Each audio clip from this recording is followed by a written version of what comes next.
from Burkina Faso and is a native of the Dagara tribe.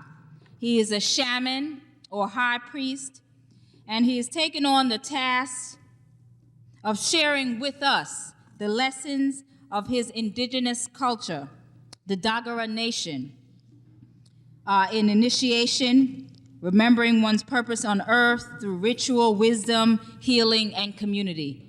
We sure could use some of that about now, is that right? He says, our mission is connected with a revival of the ancestors' culture and tradition. There is a missing link to our African ancestry that has repercussions on the quality of our lives. Wouldn't y'all agree? Okay. We cannot move forward into the future by abandoning the past. Knowing tradition is everything. He is the author of Water and Spirit and his brand new book, The Healing Wisdom of Africa, Finding Life's Purpose Through Nature, Ritual, and Community. This is his first time here, but we trust that it will not be his last. Let us rise and give a united African movement welcome to Malidoma Somé. Malidoma Somé. Come on, keep it going.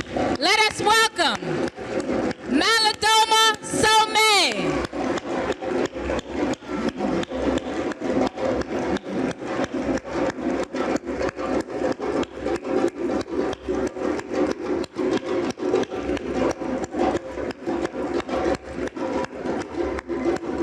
Malidoma Somé. All right. One more time, brothers and sisters. Malidoma Somé. All right. All right.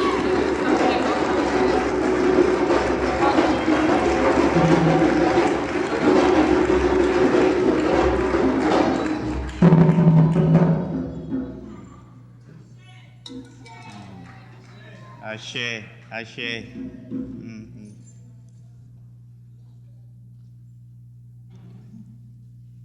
I want to start with a thank to the ancestors, to our great mothers and our great fathers for keeping us together, healthy and striving in this white culture.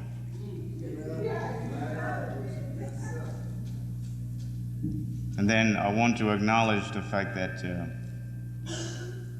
this is the first time in traveling around that I get to this place and I feel like I've come home.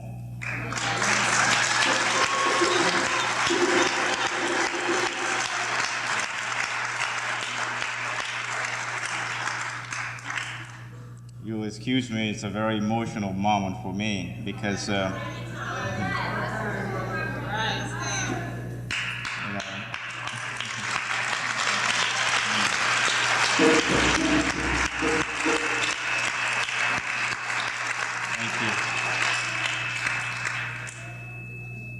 because here are brothers and sisters who are really acting like Africans.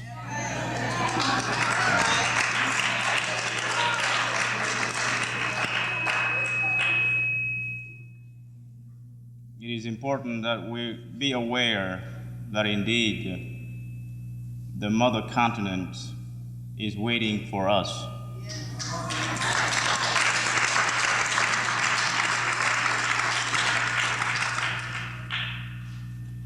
We are her children, and she knows that at this juncture, where, as I heard earlier, history is dangerously threatening to repeat itself, she's calling on us, and she's asking us to remember. We cannot start another 400 years of suffering. We have already proven that. And it is time for the power of the ancestors to become the hurricane that washes away these centuries of suffering. As I stand here, this is the feeling that I have. And with the eyes of an initiate, I can guarantee you that there are many more in this room that you can't see, but they're here.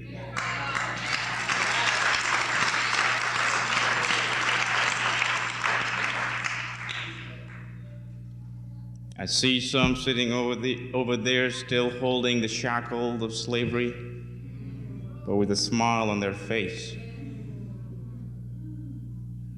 I see others over there with a fist like this, a lot of young faces. And this tells me that what we're doing here is slowly rewriting history.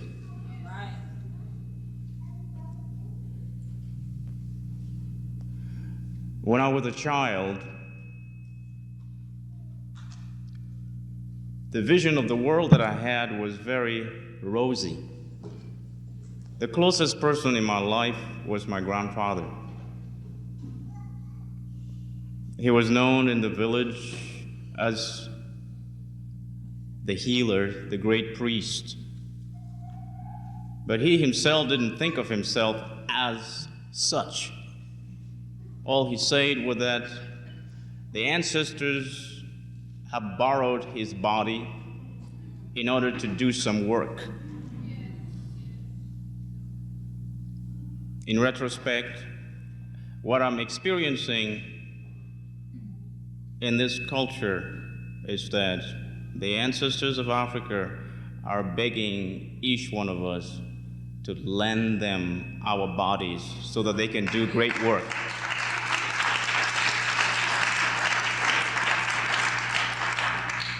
Because the time has come for the digging out of the vast body of knowledge that the continent has produced for the world, knowledge that people are still trying to figure out how it came about.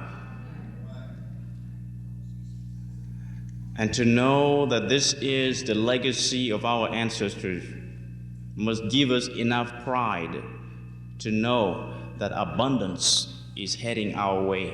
Yes.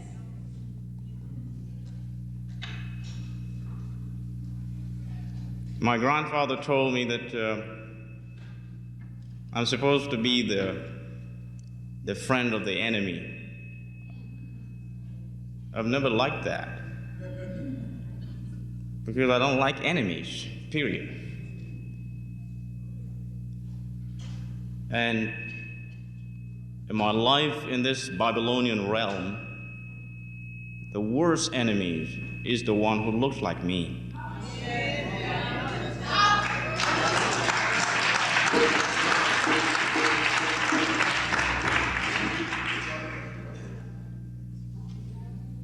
And so all I can say is that I feel very humbled to know that in the middle of the confusion and the chaos, there are some of us who are sensitive to the constant calling of the ancestors, even though they don't know how exactly to go about lending themselves so that the ancestors can do what they know best. And this is what I would like to share tonight. Ways of bringing the other world of the ancestors into this world, ways of informing the world of the ancestors what it is that our daily lives is witnessing, that need their attention and their intervention so that we can live with greater dignity, so that we can live with a greater sense of connectedness and purpose. The thing that I learned most among the people of my nation, the Dagara nation, was that every one of us who comes into this world come here because we have a purpose to fulfill. and that no one in the land of the ancestors is authorized to come here on vacation.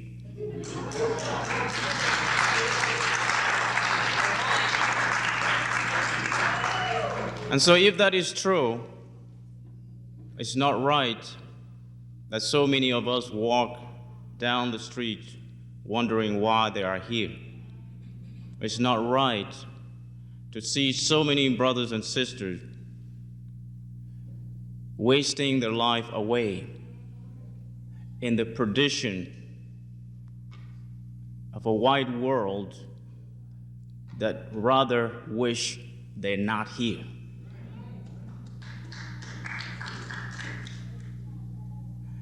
What I know about that purpose is that its own power is capable of changing whatever rule anyone put together to serve him or her. And we live in a world where the rules are written by someone else. And we know very well that we don't embrace our own power by following the rules that someone else's wrote, because they were written so that we never win. Instead, in order to get where we're supposed to go,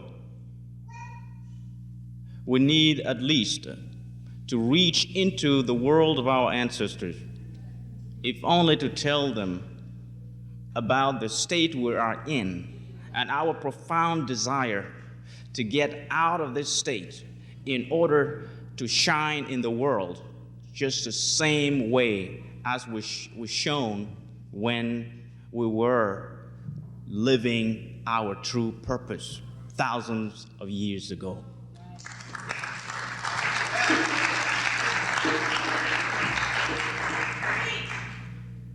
I know that this energy is in this room, and I know that this energy will follow each one of us home. Above all, I know that this energy will want to dwell in every one of our homes, waiting for us to say, go ahead and make history happen. This is because we have to recognize that we have reached a section in human history where things are moving very fast. We cannot ignore that. The world that is to be tomorrow will feature the African woman and man in a way never seen before. We don't want to miss that rendezvous, because we are being called to stand somewhere so that that which used to be at the core of our identity can be seen by the rest of the world. In January, I was in my village, and 5 of my elders and gatekeepers took me into the old place of initiation in nature, where there is a big cave. As we stood in front of the cave on the top of a hill, very difficult to climb, the gatekeeper began a prayer in a language which I've never heard before. But afterwards, he said that this language used to be the language of everyone several thousand years ago, and that the people that taught him this language will soon come out of this cave. And lo and behold, in the middle of the cave, as if in the rocky ceiling 7 feet above, a hatch opened, and a little man jumped out of there and immediately spoke in Dagara language, saying, "Why did you call me?" I stood there in awe as my body felt like it was being hit by an electric wave. And I peeked into the world behind that hatch and realized lines and lines of pyramids, as if somehow they have been miniaturized and aligned in a nature that felt very inviting. In the face of that sight, I said to myself, this is the power that we Africans are in touch with. This is the wonder that has been made available to us. How many of us are aware of that? And how can such a powerful occasion be made readily available to every African so that we stop believing that our future is the kind that had already been written by white men?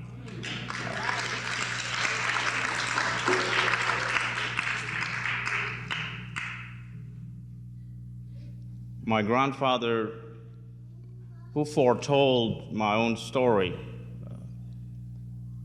was really interested in something. He said that in order for anyone to survive in a world dominated by another one, you have to understand what is going on in the mind of the other. And that knowing is the beginning of protecting self. I now understand more that indeed there is someone in this modern culture that would rather most of us remain ignorant, remain underinformed, in order to give himself a better night's sleep. And this is the reason why it feels to me that there has to be somewhat of a shortcut to getting ourselves out of the darkness and into the light so that we don't have to follow someone else's rule. And this is the reason why it feels like that shortcut has to go through the reinvention of ancestral rituals. It has to go through the recreation of proper radical rites of passage that allow our young children to transit from childhood to adulthood, for our elders to be honored in a way that allow them to function like anchors, giving the rest of us the power to know that we are living for something that is bigger than us, and we are willing to die for that big thing. And so the question is, how do we invent or recreate or even remember these rituals so that we can get on with what we are here to accomplish? We have to have a day of the ancestors, a day in the course of which an altar can be erected right here, the ancestral altar, and where each one of us will have the opportunity to come to that altar and tell the ancestors via one grandmother or mother or father or uncle that just passed about what it is that is challenging his or her life right now. And to say out loud, I just cannot make it by myself. Please help me out.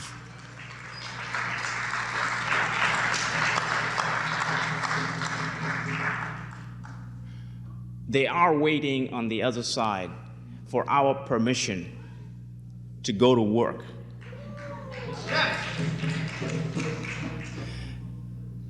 They will not take any initiative without our permission.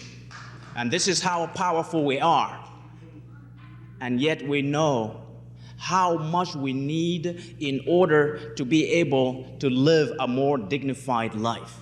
We cannot go ahead pretending that we have it all, when in fact, what we think we have it all has been saved away and hidden away so far that we don't even know where we put it.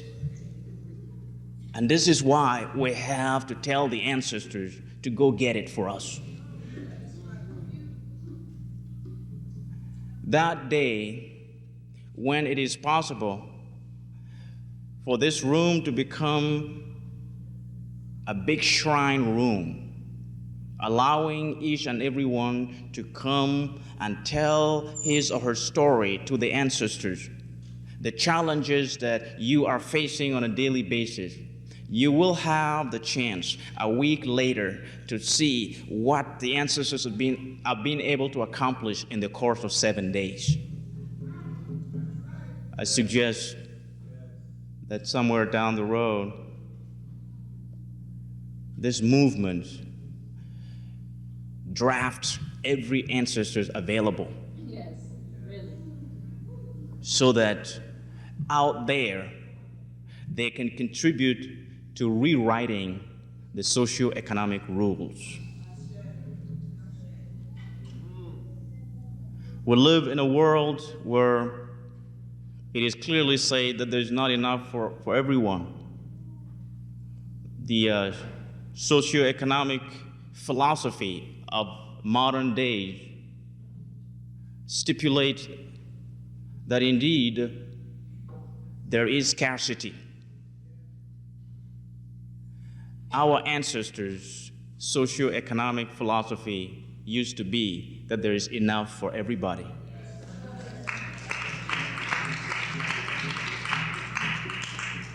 It is that everybody is wealthy and everybody is entitled to enjoyment of abundance.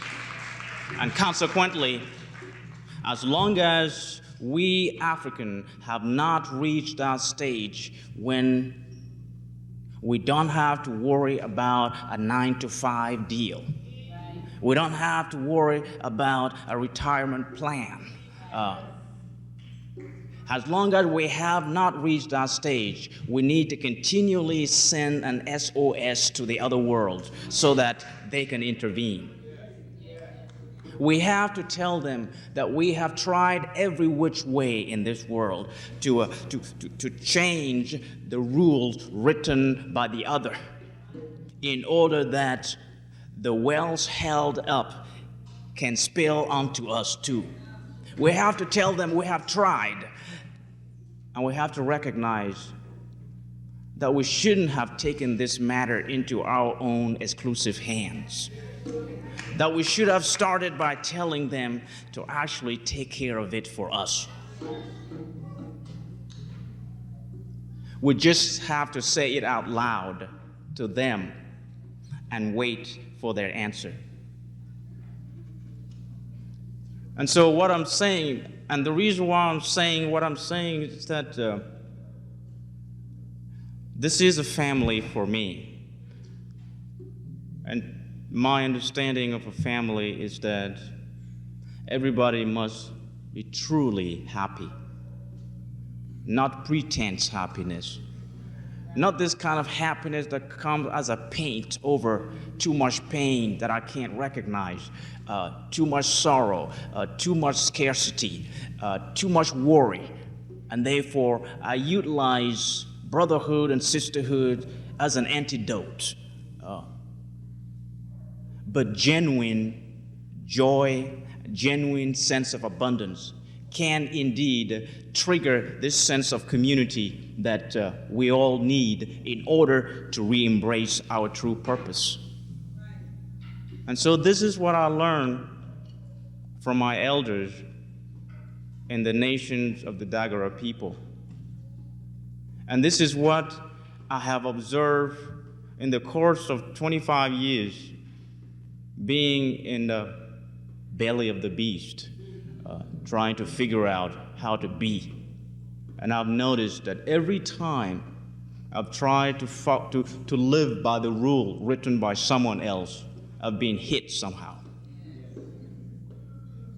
And yet every time I have started out by telling my ancestors that this is not my world, and yet you call me to do something here, and I want you, if you are to not experience one extra opportunity for being ashamed, you have to make sure that you get me across. I have always found myself across without understanding how it actually happened. We have to be looking for results. And these results can be provided to us in a way that defies logic. And this is going to be the proof of the power of our ancestors. And I know that if the continent we have all left behind to come here is to heal at all, that healing will have to begin with the resurrection of the ancestors right here.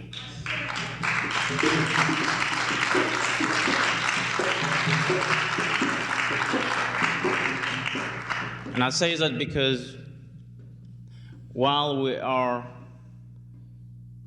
deliberately struggling to embrace our Africanness, too many of our brothers and sisters in the continent are working the opposite direction.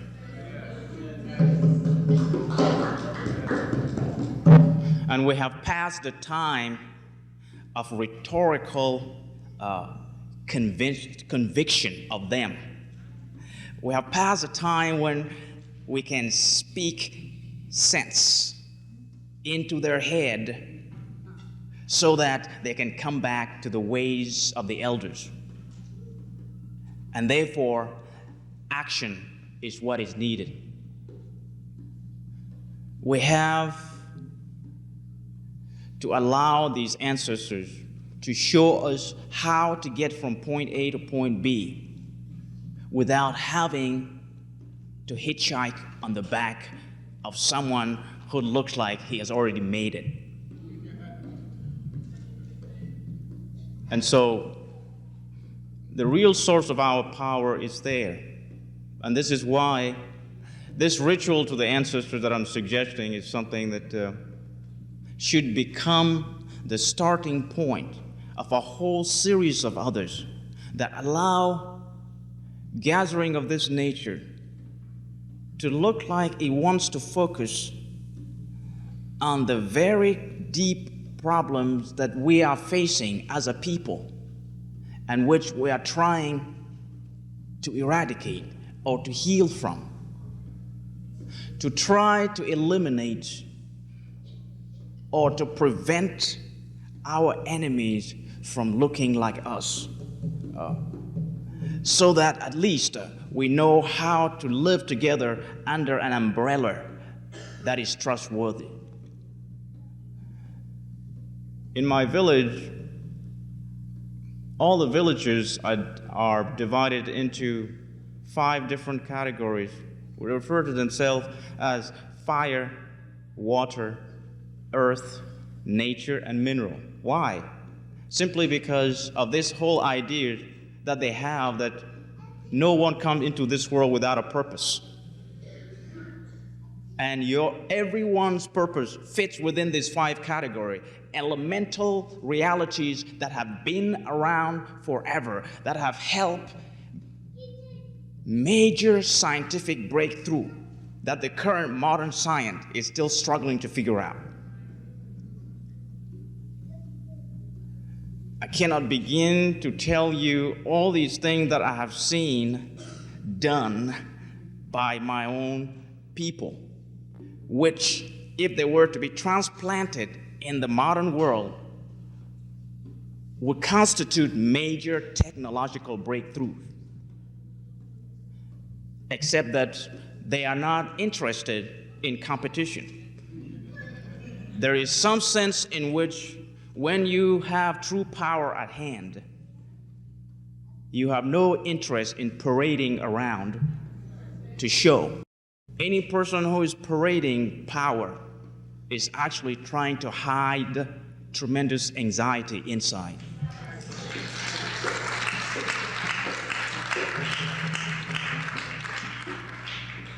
That is to say that really the true power that we need to seek will have to come from within us.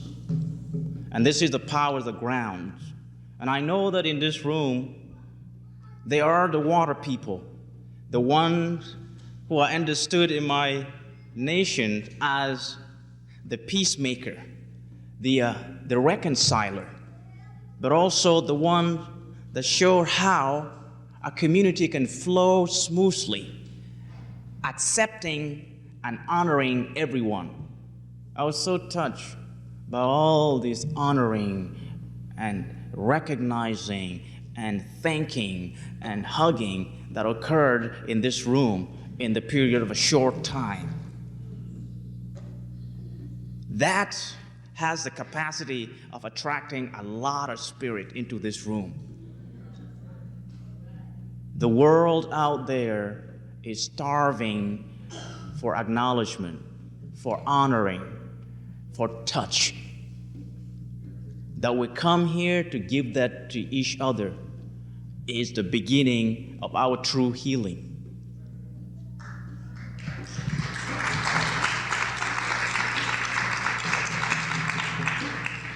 But we also need the fire people in this room. And those fire people will be the visionaries, those who have the capacity of functioning at the edge between the ancestors' world and the village. These are our dreamers, the one who dreams of what is to come, the one who dreams of what is going on, and they are also our diviners. Because in my village, fire is associated with the ancestors, and a fire person is indeed the messenger of the ancestors. That person dreams a whole lot. And then we have those earth people who are the one that makes everyone comfortable, the one that gives a home, care for, and appreciate everyone. If you know of yourself as constantly wanting to accommodate everybody, you are an earth person. And in my village, every time I go home, I'm greeted by an earth representative. And they are the one that bring the water of welcome before I can greet anybody. It's very sweet.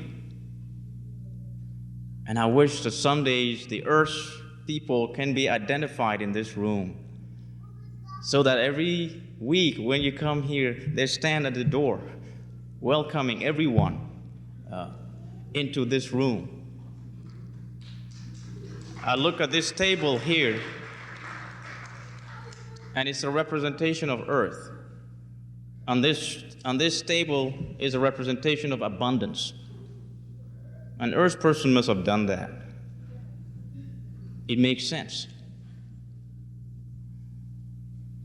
And then the next one is the mineral people, who are the memory of the village. They are the one that constantly remind us of the thing that we cannot afford to forget.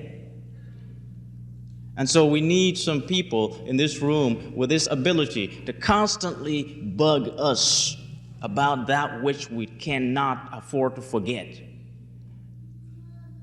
And there are those who will be noticing everything that is going on, and therefore bringing those things up the moment it feels as if the village is going the other direction. And finally, the nature people will be the witches. Every village needs to have its own witches. People with the capacity to transform, to produce change, profound change. People with the kind of medicine that produces this inner transformation in everyone. And you know who you are. You can come forward. And if that is to be put in the service of a community, this will work.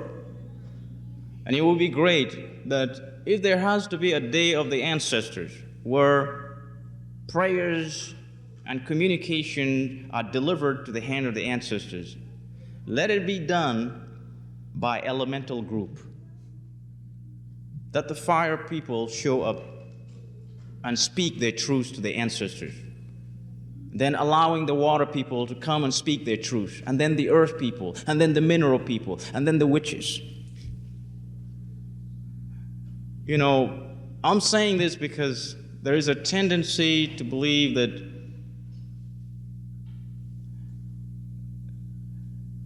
all these spiritual values are kind of spooky or mumbo jumbo. Sometimes I hear in the media about voodoo something. And I wonder, the person who uses this kind of word, does he really understand what he's talking about? And what I realize is that, you know, sometimes the rejection or the downgrading of a reality is hiding the person's fear about truly understanding what that means. Because if we get to understand the true meaning, it will frighten.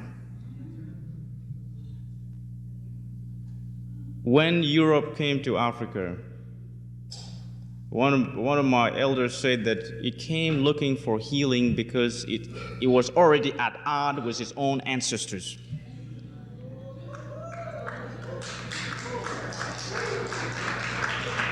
And what happened is that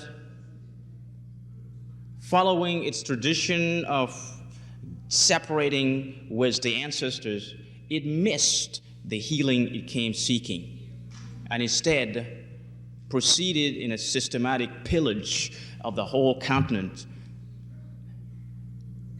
What it did not see, however, is a true source of African power, because that is invisible.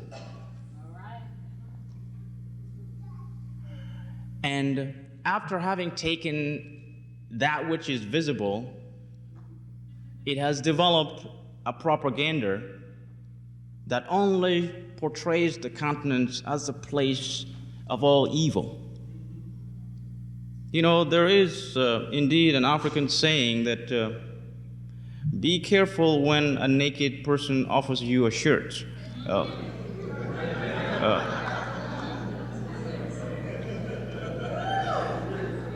And there are indeed a lot of talk about aids, economic aid, assistance. But behind this assistance, we should wonder what is standing there. What naked person is offering a shirt to Africa? It is important, perhaps, that we realize that this can only be seen in a context in which we have reunited with our ancestors in a way that give no doubts about the source of our true power. And when you know that, you can also tell the true meaning of a gift that is coming from a person whose soul is starving and is dying right in front of you. See, the dollar bill is not symbol of abundance. It is in fact symbol of scarcity. If we're looking for abundance, we have to look at somewhere else. Then the dollar bill's starvation for abundance will seek our homes, because that's where it's going to find its ultimate fulfillment.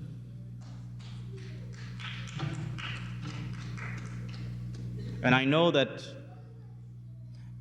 if it is possible for tomorrow to become or to witness the fulfillment of this true African power, which I notice every time I go to my village, we are going to start here with something that feels like a spiritual exodus. And this exodus must take us into the depth of what constitutes true African rituals, where we rip open our heart and our soul and place it at the shrine of our ancestors for the kind of repair that needs to take place. And so, this is a message I want to deliver tonight, and to exhort everyone involved that this Ancestors' Day must happen not only once, but time and again, allowing our communities, our family, to experience a true sense of abundance, to experience a true sense of power, and more importantly, to give our children a better perspective of what is waiting for them in the near future. Last year in my village, I was told that it won't be long before other children of Africa begins to come home massively. I did not know what that meant, but I believe that tonight, sitting here in front and watching everything that was going on, it seemed to me that I'm beginning to understand. We are going to Africa.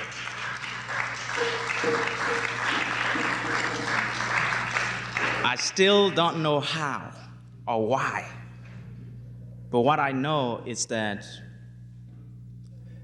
this continent is waiting for us to come home.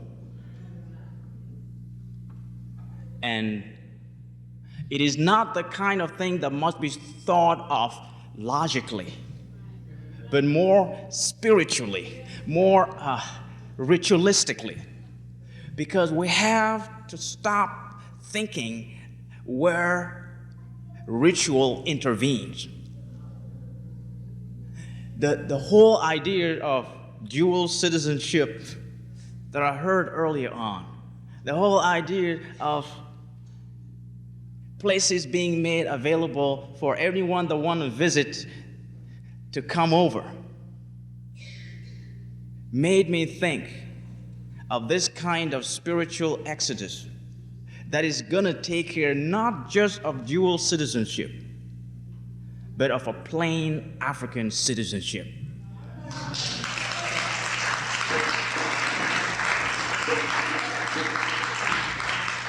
And when I say that, well, all I'm saying is that we got to remember the way the continent is divided was not African. Someone else did it that way. And I believe it's up to us to remake Africa what it truly is.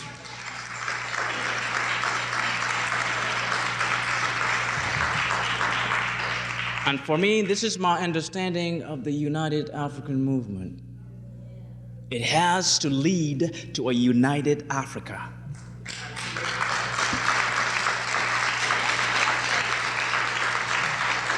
And that's why I believe that whoever had this idea was being hired by the ancestors on a job that he or she cannot fire himself from, on a job that he or she will never retire from. Because Africa must be whole again. I'll be glad when I go back to my home country in 2 weeks to report on this event here.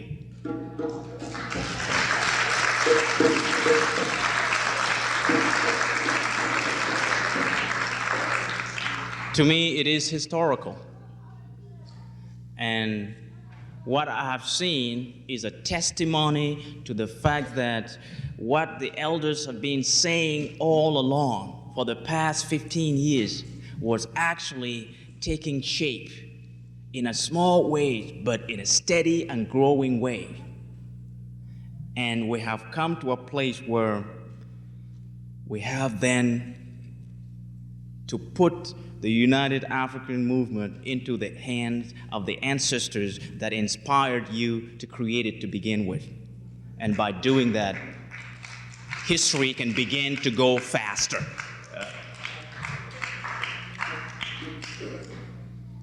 I don't have much else to say. I can only stress the fact that my heart is throbbing because I feel like home is near. And I feel the presence of these ancestors who seem to be vibrating as if they have been waiting for this moment. And indeed, all I can hope for is that this does not become a redundant gathering that leads nowhere, but one that commit everyone to dive deeper into your fear of what might happen if anything changes, so that eventually the veil that is separating us from the other world can become so scared that it tears itself away, liberating us once and for all. If we have to move, we must move. And so, again, I want to thank you from the depths of my heart for allowing me to partake in this. I believe that indeed Africa lives well in the heart of America. And I really appreciate you. Thank you.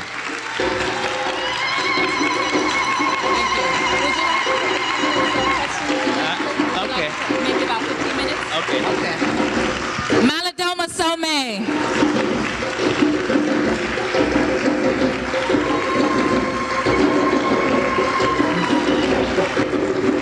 Malidoma Somé, yes.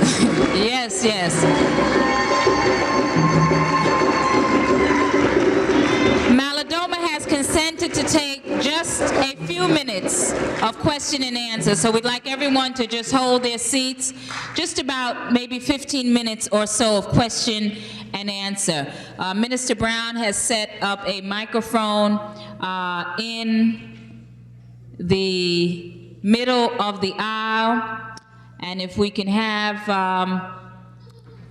just a few minutes of some brief questions. Yes, come forward. That's fine. Sister Latrella Thornton. Let's give her a hand.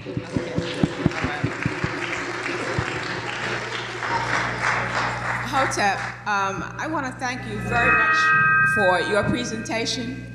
I read your book and your wife's book, and I'm waiting to purchase this book.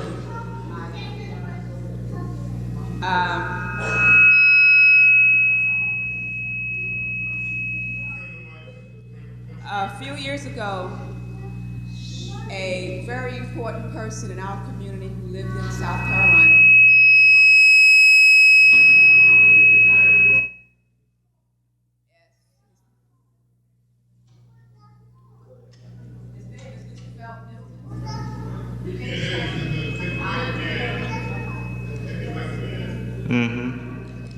Let's turn the mic off and use this one.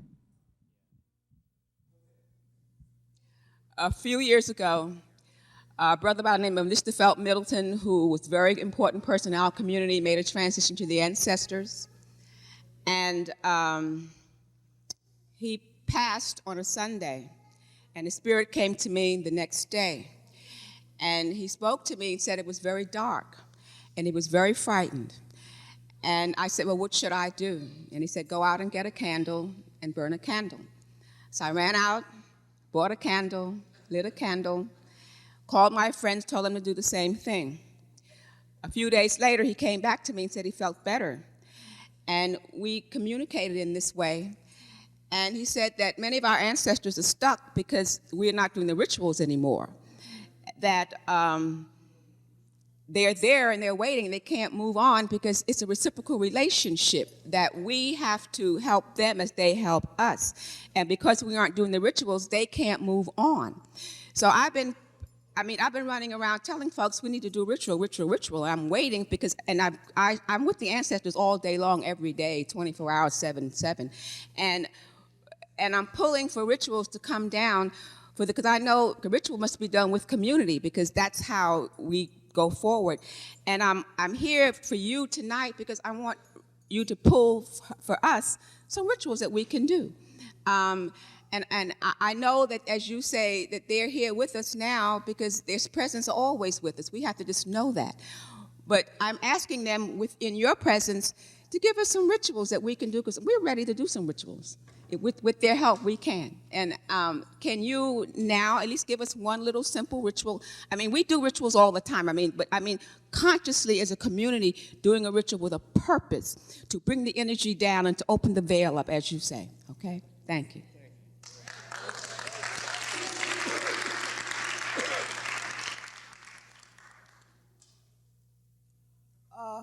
Brother, oh. Well, you can plug it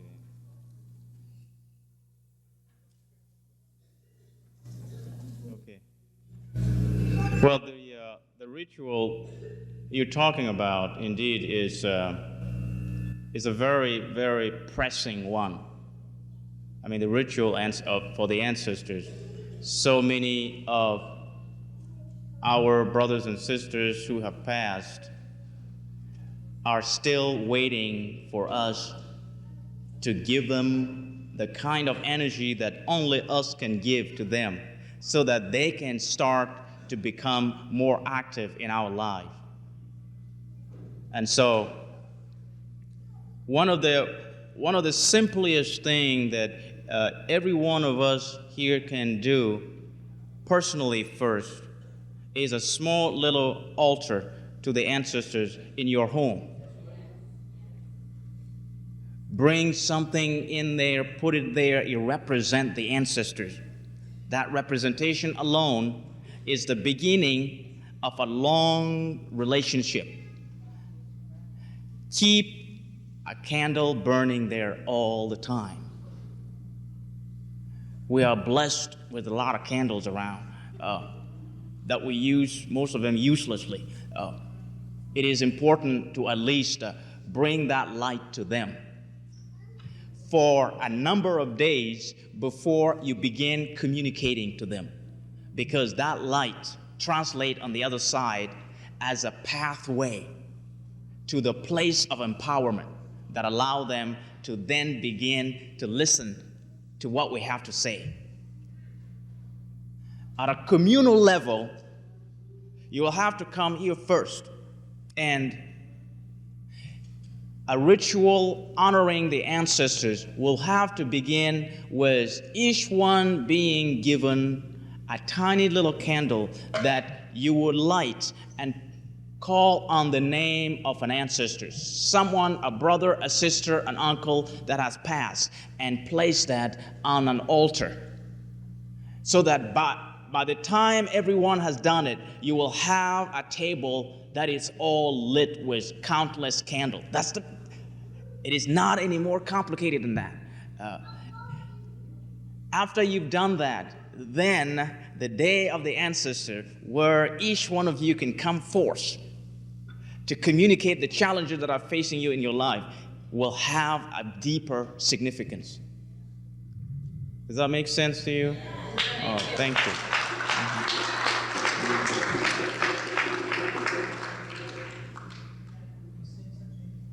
Go ahead. Brother,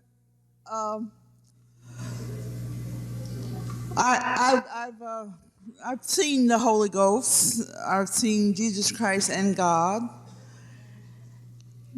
Jesus is the mediator for God. He said, "Go tell others about me, and thou shalt receive a reward."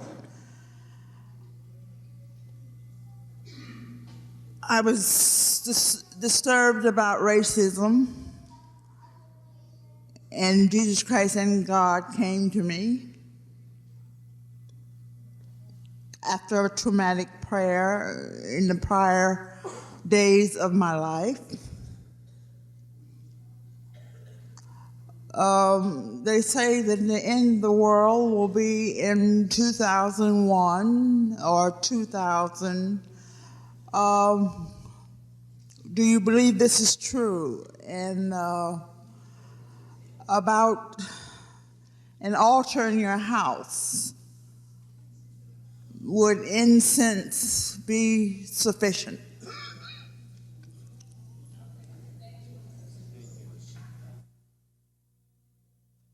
Well, if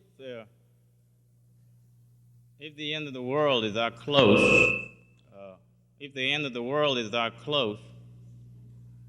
we know who the big losers are going to be. All right. There are those who have accumulated too much wealth to which they're so attached that the end of the world is going to be a disaster.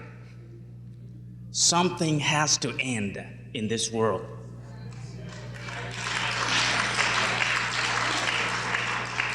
And as far as ending is concerned, I think it's long overdue.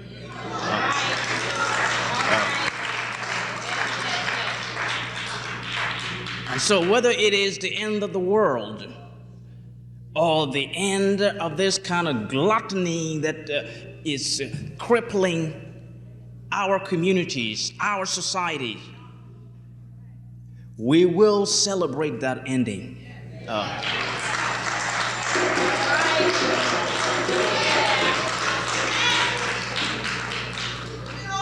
And that can constitute the advent of the glory of God.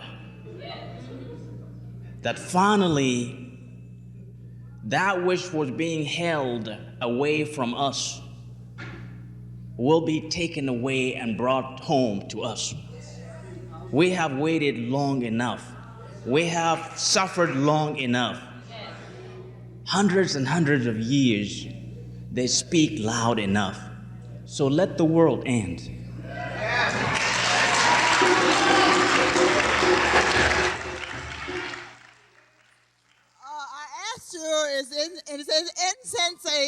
Is incense a proper altar to your ancestors? Incense. Incense is good. All right.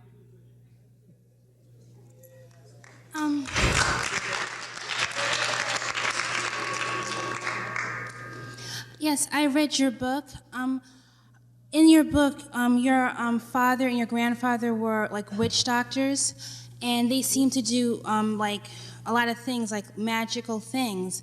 And I want to know if people in Africa could do those things, and if we built pyramids, how could slavery happen? How come Arabs, Christians just come into Africa and enslave us? I always wondered about this. You know, I read your book, and you know, why are we in the condition we are today? Like, you have homeless people, you know, a lot of us have AIDS, and you know, it's like, you know, why are all these things happening to us? If you know.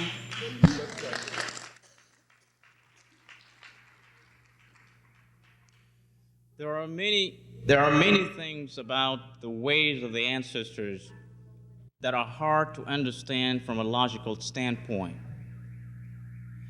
Of course, you cannot put together a straight line between this kind of power and exactly what subsequent history has demonstrated.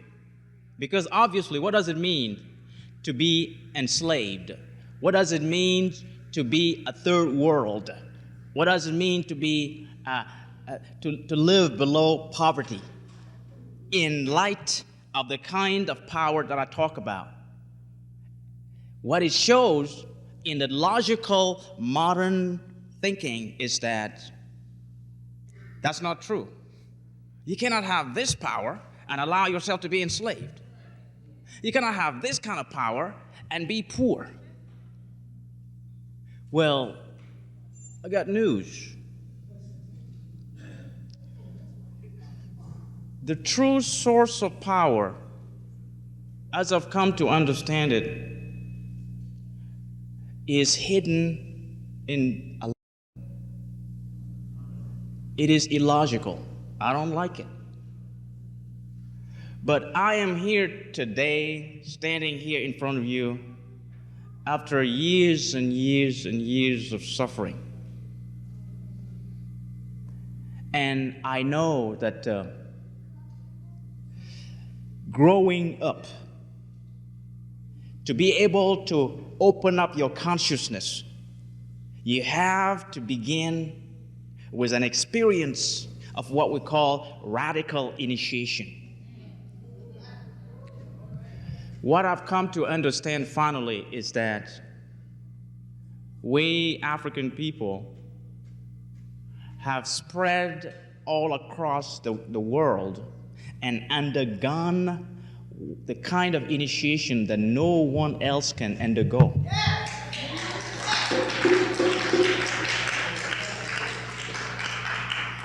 And the initiation is now over. What is left is the homecoming.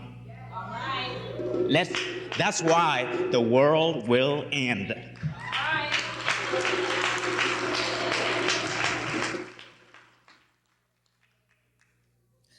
Okay, my name is, I'm known as Sister Sakia, but my chief name is Nana Ata Nkum I. I'm an Akobia chief in Ghana. I went through radical initiation by my ancestors when I visit Mother Imakus in Ghana in 94, and in 95 of January, I was installed, placed on a stool that went unoccupied 350 years in the village of Asankrua, because that last chief that was stolen from Ghana and brought to America or brought to the West, the elders said no one would sit there until the right person from across the ocean will come. So I'm blessed that it was me. It's a male stool. I'm also a woman, so I give thanks to the ancestors for that. I also went underneath a second radical initiation when I went back to Mother Imakos' house, which I'm so glad she's here tonight in America visiting us here. And I slept in the tent, and her place overlooks the ocean. And I slept in the tent there for 7 days and 7 nights. I was in this tent in the yard listening to Yemaya. And I was told to pick up the drum and to start playing. Now, this is the question. It has to do with women and drumming. There is this thing that goes on, a prejudice, I call it a prejudice, against women drumming. But the ancestors are telling me to pick up the drums. We know that there's more women in this world than there are men. We know that lots of our men are incarcerated. Wars take away our men. And at this time, even as a chief, I'm really not supposed to be playing the drums, but this is something the ancestors told me I must do. So I'm asking you, as an initiated, as a priest, will we be seeing more women doing the sacred drumming coming into the time? Am I in sync with what I've been doing so far? That's what I need to know, because brothers say, well, you can't play with the drum in between your legs. But if I bring forth a child from between my legs, and if a man comes from and lays with me, it should be a sacred thing as well. So I just want to know, am I in sync? Well, first of all, let me say, you are not insane. You're only following orders. At this point in our history, we are being asked to exercise as much flexibility as possible. Rigidity is not going to help us move forward. And it has come to a point where the urgency of the revival of ritual is so important that gender cannot be an issue.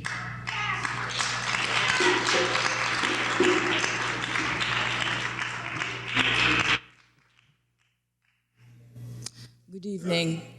I've read your book, and I'm very honored to be here, to be in your presence, because when I started reading that book, I couldn't put it down. It was so powerful, and the feeling for me was, African people are so powerful. We are not using half of our power, not even 1/10 of our power, and it's very necessary that we do that. In New York City, there is an African burial ground. There's been research, DNA done on the remains of the people. I don't know how much you know about it, but they're about 40 bodies.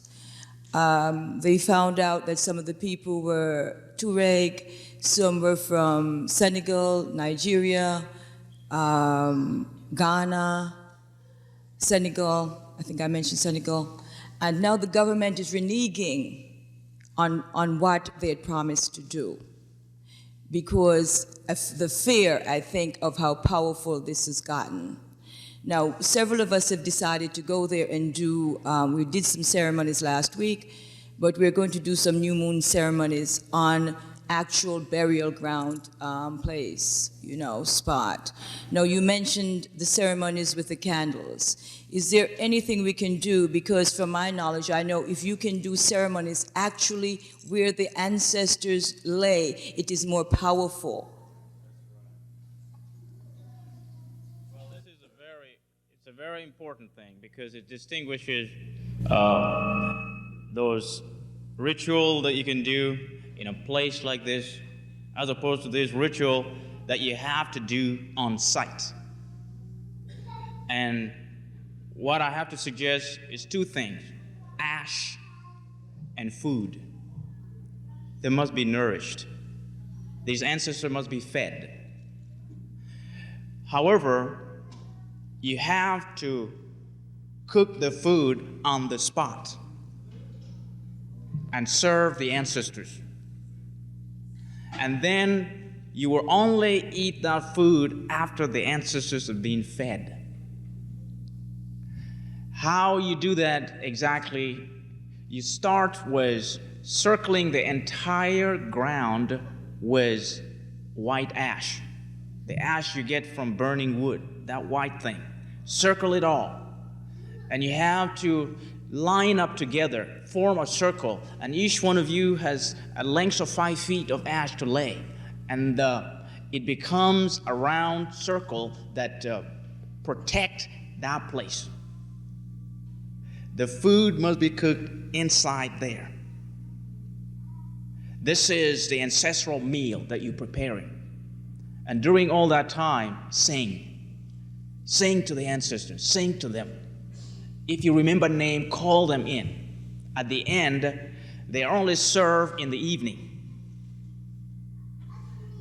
And the food must stay there overnight. And then you would have done what you needed to do. It is as simple as that. But it's a good question that you ask, how to do it on the spot. Everyone must bring the utensil, contribute some condiments, some food, so that it is not a one person's initiative. A community must go offer abundance to another community. That's the idea. Yeah. Thank you. Just let me ask you for a little clarification on that. Some cemeteries are very huge. I mean, if other people wanted to do that, do you circle just the site of your relative or the person you're doing? That's right, you can do that. Okay. They're very generous on the other side. They share just about everything together. So this is not a problem. I have read your book about 4 or 5 times, and every time it has been a profound initiation, because I approached it in that spirit. You yourself, sir, at the last page, coming to the end of your page, you divined along with Gusu, if I remember his name correctly, your maternal uncle, I think, whatever it is, I can't remember the exact word. You divined, and there he told you against your own inner feelings that you must go to America to be swallowed up in the white man's. He challenged you to produce your own divination stuff. I mean, you checked with him, you saw that he was talking the truth. I'm wondering, sir, if it is possible in the future for you at some time, however the ancestors will work it out, I don't know. That's their job. For you to come and give us a sort of seminar whereby you can divine the duty, the spiritual duty that each of us must have in the same way that those who divined yours against your own will and showed you must travel. Thank you. Thank you. This is a very good question. Very good question. This is very good question. Yeah. It has a very short answer. It is yes. You know why? You know, we're into this together. This is not me against you. It's not you and me. We are now embarked in a very long exodus heading home. And when I said earlier on that I felt like I've come home to stay. And so I know from the depths of my heart that I will not only be coming back here, but I will be bugging you. Yeah.